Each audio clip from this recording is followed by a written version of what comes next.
Hello everyone and welcome back to the pursuit of health, wealth and happiness. My name is Nate if you're new. I cannot believe that I'm saying this, but we have been renovating and we have been homeowners for 1 year. So to celebrate this milestone, I thought it would be super fun to put all my videos together and also give you a bit of a rundown slash tour slash talk through about the whole renovation process that we've done for the past year and also what we intend on doing going forward. So I think this is going to be a long one, so grab a drink, grab a snack, sit back and relax, and let's dive into room by room exactly what we've done on this renovation journey so far. And as always, if you like this video, please do give it a big thumbs up, and if you have any tips or suggestions on how we can decorate this house spectacularly, comment down below. This channel covers all things health, wealth and happiness as well as renovation, so if that's the kind of content you enjoy watching and you're not subscribed, make sure you're subscribed so you never miss another video. Let's get into this 1 year renovation video starting at the front door. In the empty house tour video, you will see that this was quite a dark, plain room. It had white walls and it had laminate. And that laminate went all the way from the front door to the kitchen, and it was also exactly the same in the dining room. In fact, even before we got the keys, we knew that what would look amazing would be restoring, hopefully, original wood floors that would be underneath the flooring. On top of that, the house stank, a really nasty, almost dirty, stale smell as though nothing had been cleaned. So when you opened the door, you were greeted by a smell that it was just impossible to mask. So we knew on the day that we get the keys that we would be ripping up that flooring. And that's exactly what we did. So we had fully intended to restore the original wood floors in the living room, the dining room, and the hallway. And we thought it would be unique. It would be a really good selling feature to say these are original to the home that we restored. And it was much cheaper than obviously putting in brand new flooring. So we lifted up all the flooring in all 3 rooms in one go, and we fully intended to pay one price for hiring the sander and everything because you rent by the day, so it made financial sense to just do it in one go. Bearing in mind we also had our rental at this point, so we had no furniture in the house, so we thought the more we do now before all our stuff is here, and what a faff it would be if we were to move furniture in and out whilst we're trying to renovate and restore things. So we tried to do as much as we could as early as possible. When we lifted the flooring of the hallway, we saw that the flooring wasn't in the best condition in comparison to the living room and the dining room. It was very gappy to the point where you could see the floor all the way through. And so I think if we wanted to restore the floor, we probably would have had to have bought brand new planks. So in our minds, we then decided, why don't we Victorian tile the hallway when we've done a little bit more to the house? Because I read several times online and on YouTube videos that you should leave your hallway last because it just gets ruined with people coming in and out, knocking things and scuffing things, and you basically end up having to do things twice. Okay, the flooring's not gonna work, let's Victorian tile the hallway. And again, it's a unique feature to a home to be able to put in porcelain tiles. You can't really get away with that in other certain homes. So as well as restored floors, we had envisioned these nice Victorian tiles as soon as you walk in, and that contrast against the wood floor with the tiles now that they're in works really well. And the hallway had been left the longest, so the hallway is actually the last thing we have just done. So if you want to see that video, it's on the playlist and you can see that process in a bit more detail, and you'll see on that video that we spent the last year living with exposed flooring. They look really good. It was very expensive though, and I think one of the regrets that I have is probably ripping up the floor that day, the day that we got the keys, because I don't think we knew how expensive 1, porcelain tiles are, and 2, paying for the labor for someone to install them. So it's difficult because back then the smell and it just didn't look good, and also we obviously thought we would restore the floor, so compared to that. But now that they're in, we love it. So as well as that, in the hallway, there are a few bits that obviously need doing. So let's start from the top to the bottom. So looking at the top of the ceiling, you'll see that there are 2 beams, which I would love to peel off that paint and stain it a nice wood color to bring the eye up, to show off the height. And again, it's just those features that are so unique to a period property that wouldn't cost you very much and would look really nice. And then I suppose the most obvious thing left in the hallway is, of course, sorting the walls out. This time last year, we fully thought that we would panel the hallway both upstairs and downstairs and just give it that added bit of character and charm. Last summer, we began that journey and we started peeling the lining paper off of the wall to discover that you shouldn't peel off lining paper, and it just made this whole patchy mess. And now that the floor's in, it really highlights just how awful the walls are. So the next main thing for that room area is to sort the walls out. So we now need to put lining paper back on the wall, as well as maybe a nice thick wallpaper. And then our plan is to get really nice pictures or art on the wall and just give it that nice homely touch with some candles. And in terms of other decorative little bits and pieces, we want to get a radiator cover for candles and things like that. And we have a very bad shoe storage solution. And in fact, throughout the house, there is such a lack of storage. So we would really like, as soon as you walk into the door, for people and us to take off shoes. So we thought that by buying a nice, sleek, modern shoe rack, as soon as you walk in the door, it would encourage people to take off their shoes. And also it's much nicer than having shoes sprawled everywhere, visible. So again, that's something that we need to buy. And you can get some that screw into the wall as well, so it's nice and flush. One more thing to mention in the hallway before we move on to the living room is that we've got exposed pipes at the end of the hall, which I think are for the radiators. So we definitely need someone to come in to box them in, because it is really unsightly. And I think that's something that we need to do before we start putting on wallpaper on the walls. So we need to get that covered. Once those few things are done, that is the hallway done. And you will open the door to a really nice, freshly done, hopefully bright, nice smelling, decorative, long corridor. And in the grand scheme of things, you really don't spend a lot of time in your hallway. And you'll see throughout the house from today's video, you'll see why this hallway was not at the top of our list. But we are slowly and surely getting there. So if you can think of any other tips or advice or things that you would do in that hallway, comment down below. And let's move on to the living room. So the living room is the first room that you walk into from the front door. And this actually happened to be the first room that we properly finished in terms of renovating. We fully planned to restore the original wood floors that were hopefully underneath, and that is what we discovered within the first day or two of picking up the keys. So within that week or so, or just days later, we had hired a sander and we began this whole restoration process for the floors, which have turned out spectacularly. Cody spent a few days sanding and sanding and sanding, lifting everything out, staining a really nice color, and then topping it with a nice top coat. The contrast against the paint in that room just goes so well. That cost of restoring the floor is so much cheaper than if we were to put in another floor, another carpet. But to be honest, I don't know why you would when you have the option to restore your floor, because I don't think anything can beat that aesthetic,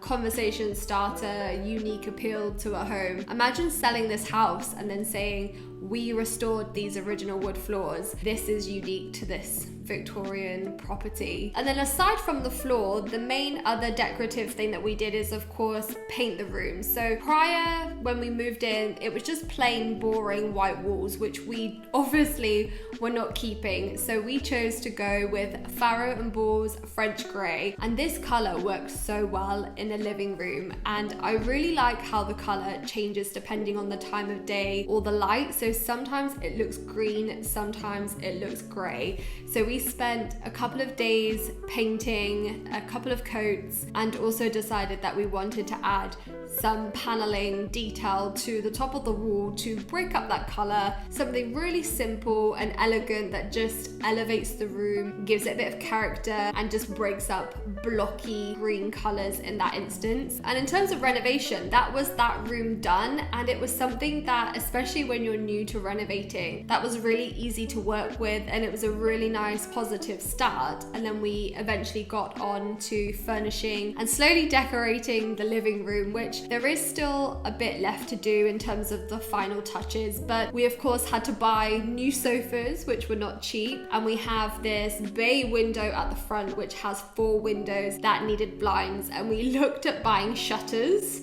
and realized, oh, they're not cheap. So we've done like a very good dupe. So throughout this home, you'll see our blinds are either from Wayfair or Dunelm. In the living room instance, those blinds were from Wayfair because the narrow windows were such a specific measurement that only Wayfair did, but they've come out really well and they match the rest of the blinds. In terms of the future for the living room, you'll see under the TV, there is a gap which would look so good with a fireplace. And in our minds, I don't think inputting a sleek, luxurious log burner in a living room is the top of the list. If I had lots of spare cash, that is something I would definitely do. I think it would be such a nice focal point and it would finish the room off nicely. And again, talking about the whole cost of living, everything going up, I think it's something that would pay itself off. So comment down below how you would decorate this living room if you were me. Just down the corridor, you then come to our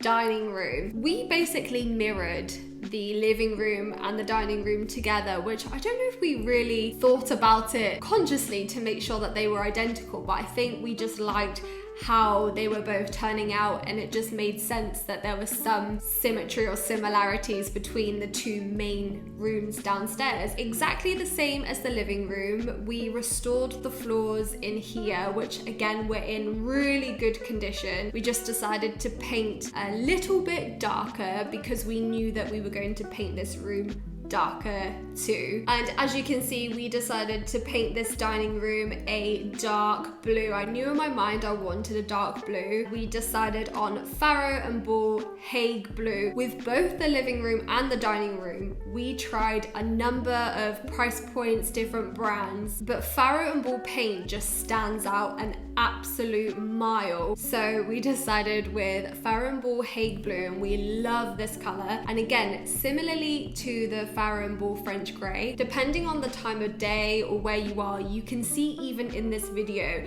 how different the shades look. So when it's by the window, you get much more of that blue, and when it's in the shade and when it's dark, you get that very dark, moody blue. We spent a couple of days painting this room. This room was boring, bland, white, lifeless, and I knew in my mind I wanted bold, dark statement colors. We also did exactly the same where we added paneling at the top to break up that color, draw the eye up, add a bit of texture and feature. And as you can see in this video, what is slightly different than the living room is we created this beautiful brick naked chimney feature wall. And again, I knew I wanted a feature wall before I had even moved in. When I knew that there was chimney breasts in this Victorian property, I just had in my mind how amazing would it look if you had a brick feature wall. Again, something very affordable, cheap,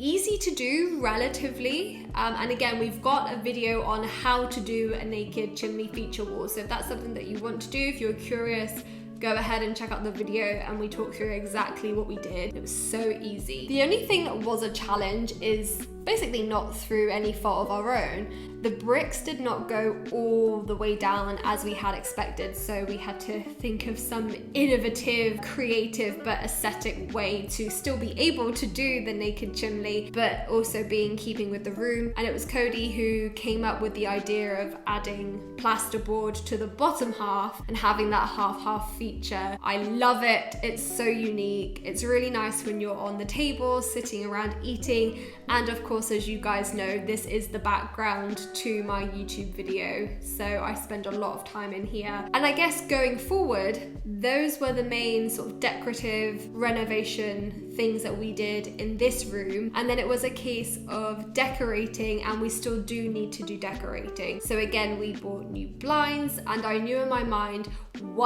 I knew on the empty house tour that this corner was absolutely going to be a cocktail bar, and I said it in the empty house tour video.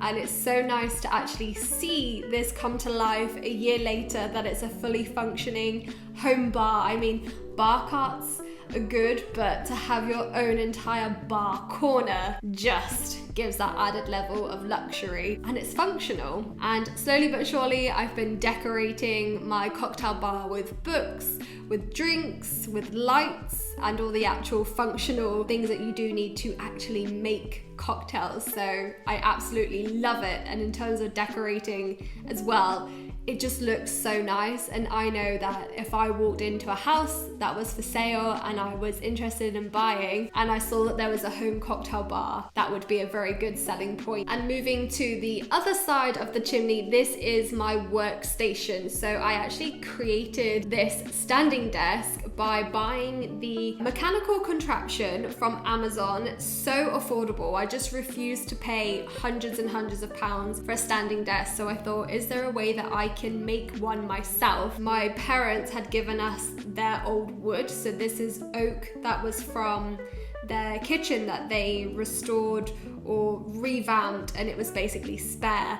And it was the most perfect fit, not only on the mechanical device, but also to slot in to that section. So I've basically taken over the dining room. And one thing that I would love to do in this room to really finish off the room is to, in this corner over here, is to add a vinyl record player. So I just envision, again, an old vintage table or a cabinet or something like that with vinyl on top, and then just vinyl on the wall. And this is going to be the vintagey, jazzy, retro room I just have in my mind, you know, playing board games or having dinner on this table with the bar, with the vinyl playing in the background. And these are all just easy aesthetic, decorative things that can come about slowly but surely. And it is my birthday next month, so I think I should just ask for house decorative things like that to really help finish this room off. So yeah, if you can think of anything else to add to the room decorative wise, I definitely want a gold mirror here, candlesticks, pictures,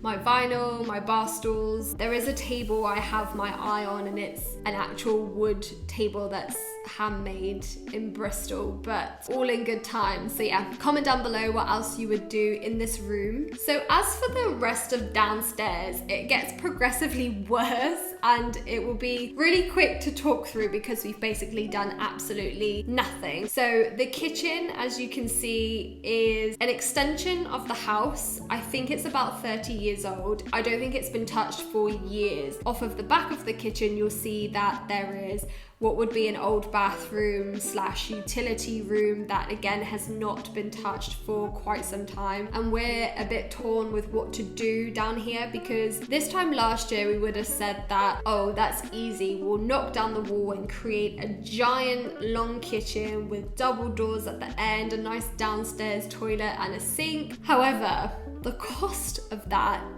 is just insane. Houses in Bristol sell, whether they're done up or not done up, for literally the same price. So we thought to ourselves, if you're not going to make that much more money, it might make it more saleable. But in terms of make or break, if this house will sell or not sell, having that brand new kitchen or not won't make any difference to the key price point of this home. We're thinking of just doing an aesthetic, decorative lift of those two rooms and turning the kitchen into more of a brighter, well-storaged room, more appealing. The flooring needs changing, and the back room turning that into, again, like a light lift renovating utility room that's functional and a bit more aesthetically appealing. And I just don't know how much either of that will actually cost, but I think that's something that we will do a little bit later down the line. But for the most part, for the last year,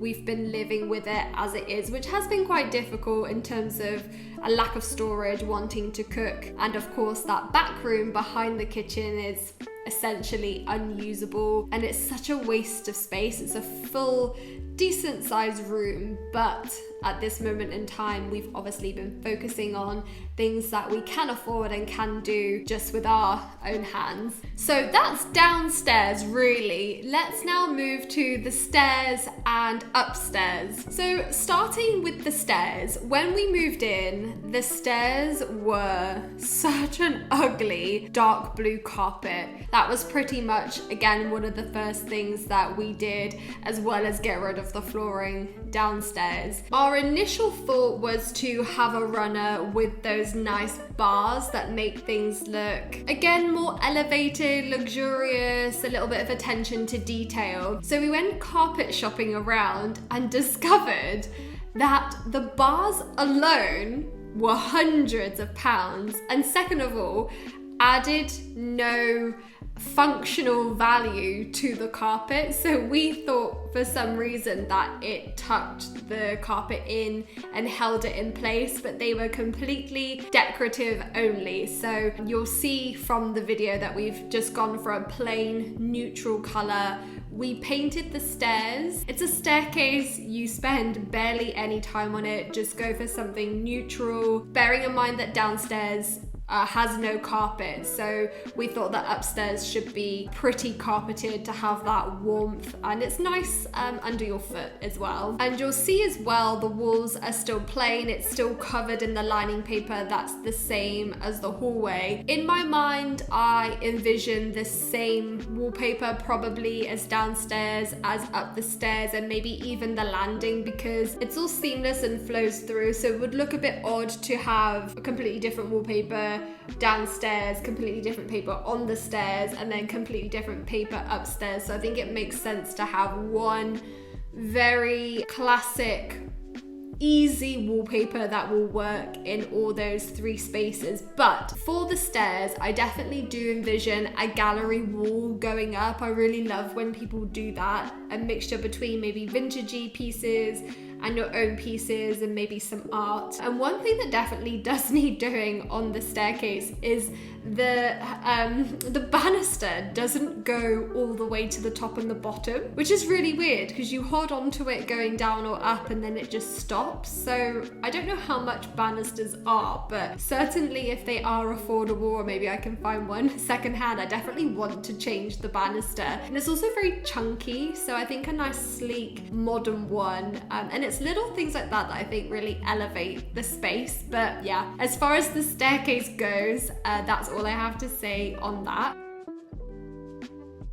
Now the landing is also very easy to talk about because we didn't really do too much, and there's still quite a few little bits and bobs to do as well. So as you can see, the carpet completely matches the runner on the stairs, and again we thought it would be a bit odd to have a completely different carpet to go up the stairs that meets a completely different carpet for the landing. So it's that same neutral color, but you'll see in the landing, which I've mentioned throughout all my videos, we've got this very strangely sizable landing that we still do not know what to do with it. The previous owners, for example, had a really big bookcase with no chair, so it was definitely just like a storage unit. This time last year we thought, oh, maybe we would have built-in cupboards or a large wardrobe type of situation, because normally you would have an airing cupboard, which we don't have, and back then we didn't have any wardrobes in our main room, so we thought we would need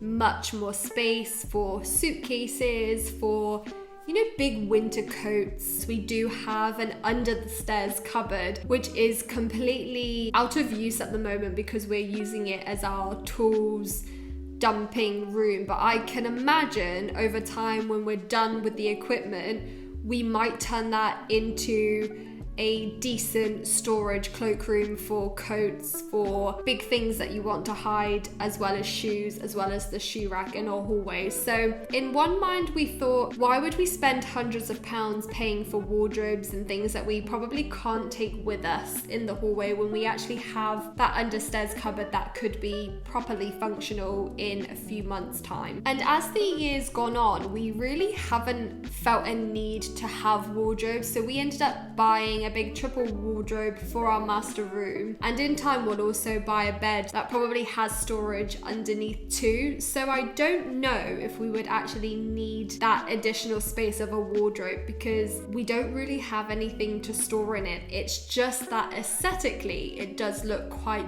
bare and bland, and as though something is missing. But for now, in terms of our day-to-day life, we use this as our laundry / ironing area, which is working well for us. Do you need to fork out hundreds of pounds for no reason when it's working well as it is? The next owners could do whatever they want with that space as they so choose. So that's where we are with the landing. And then of course, again, it's all about that sort of decorative aesthetic appeal. So when the wallpaper's done, I think pictures, maybe a little side console table where the plugs are for a nice lamp, maybe a nice candle or a diffuser. But apart from that, I don't really see us spending a lot of time or money in this area, because again, how often do you spend time in a landing? If you do have any good ideas what you would do with the space, comment down below. So let's go into our master suite. I love this room. So going back to the empty house tour, this room was a really strange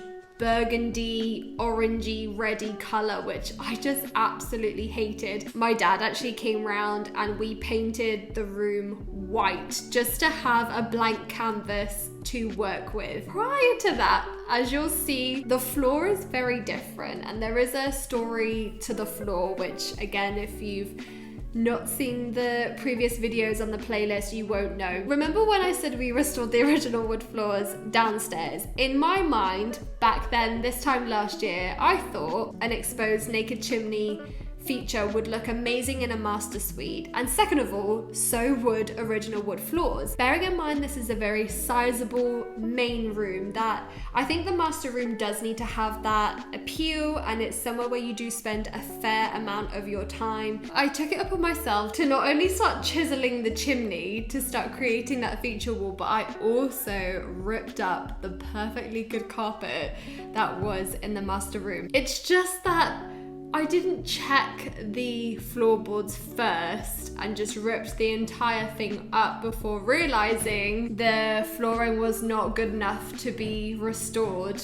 And it did make the house seem very cold to have exposed flooring in every room. And Cody did not thank me for us needing to buy completely brand new carpet to replace the kind of perfectly good carpet that was already in there. However, now that we're in a better place financially and emotionally, I actually love our master room carpet. There's something about clean carpet that no one else has stood on or ruined or indented with their furniture.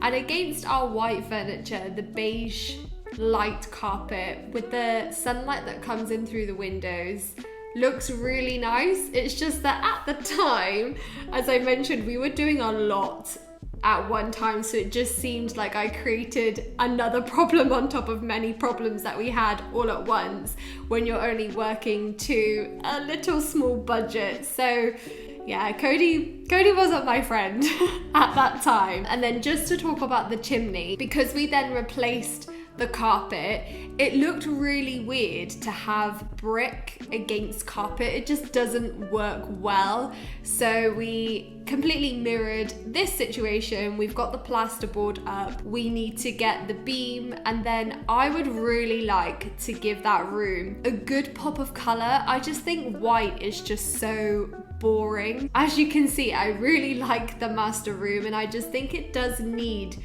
something about it. It's a little bit too white and basic. So in my mind, I think going forward, I would really like to do a feature panel situation on the wall that the bed is against. I don't know whether to do 2 colors or the same color, but I would like to do something a little bit different on that wall. It's really all about the aesthetics after that, which is super easy. So shelving where the drawers are, and just an added level of luxury. I would love to get that Samsung art frame TV and just have that cozy hotel feel to the room. And we definitely do need a new bed. It's a little bit small for us, and I think we can utilize that storage and have one of those beds that lift up, because we've got a lot of stuff under the bed that it just doesn't look nice. Cool, so we've got 2 more rooms. We have the second room to mention, and then the bathroom, and then we are done. So let's go to the second room. So the second room is small,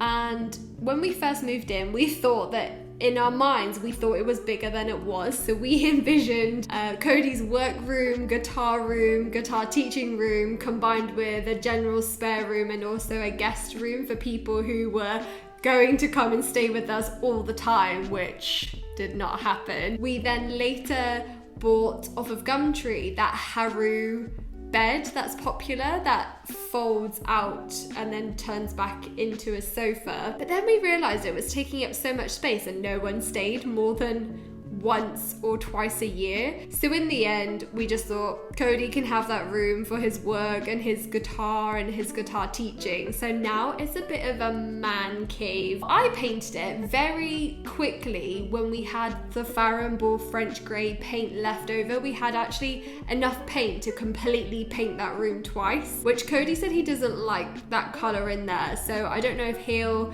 do something with that room. There is a lack of storage, again, as throughout the house. It doesn't quite fit all his stuff in, but he has got these massive shelves.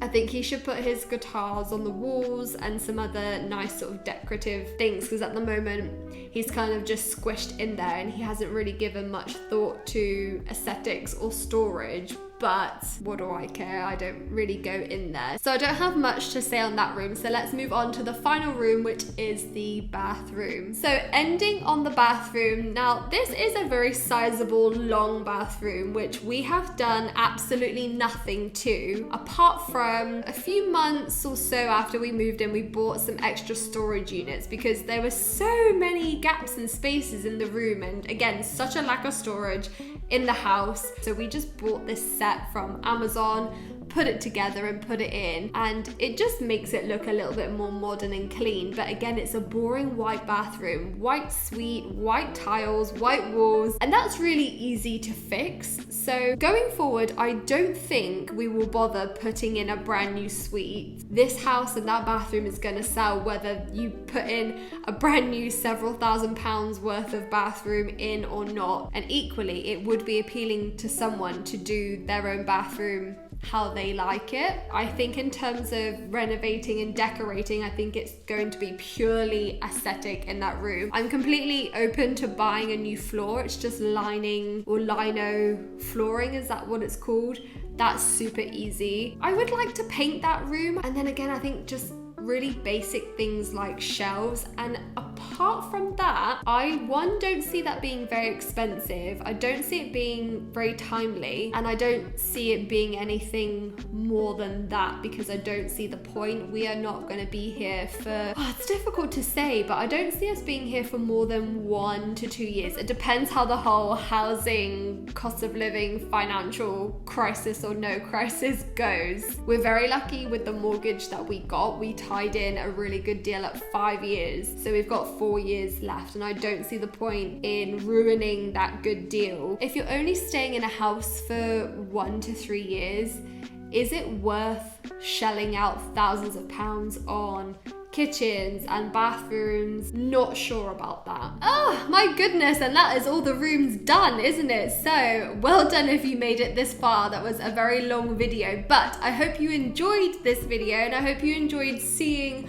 what we've done, our before videos and our renovation videos, and seeing how it looks now just a year later. So if you liked this video, please do give it a big thumbs up. It really helps this channel a lot. If you like all things health, wealth and happiness, as well as renovation, and if you want to stay up to date with all our renovation videos and what we do and the things we're gonna buy and how it's gonna look, make sure you subscribe to the channel so you never miss another video. And as I said at the beginning of the video, if you have any suggestions, tips, renovation hacks, comment down below, because as you can see, we need all the help that we can get, and we look forward to progressing and creating more content and getting this house renovation ball rolling again. So as always, thank you for watching and supporting, and I look forward to seeing you in my next video. Bye.